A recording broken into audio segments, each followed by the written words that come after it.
Կարդում ենք Համոս Սահյան, Անձրև։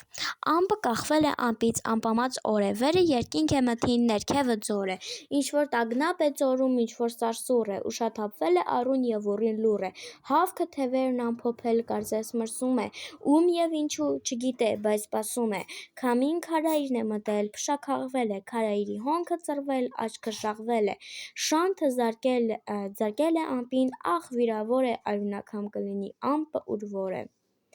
Մասրենի պտուղդ քաղող չկա, Մասրենի, Սարի Մարսրենի, պատիվդ պահող չկա, Մասրենի, բարի Մասրենի, ասում են էլ մարդ չկա, որ փնտրի քնքշանքդ փոշոտ, քեզ գրկի ու տաքանա, Մասրենի, ժառի Մարսրենի, երեսիդ նայող չկա, Մասրենի, վայրի Մասրենի, կրքերիդ կրակը քեզ, թող այդպես այրի Մասրենի, կանգնել ես քո բարձունքին, մեկ ուսի մենակ մենավոր, իմ երես առած դարում, դու լքված այրի Մասրենի: Ձայնագրության հեղինակ՝ Գարիգա Համբարձումյան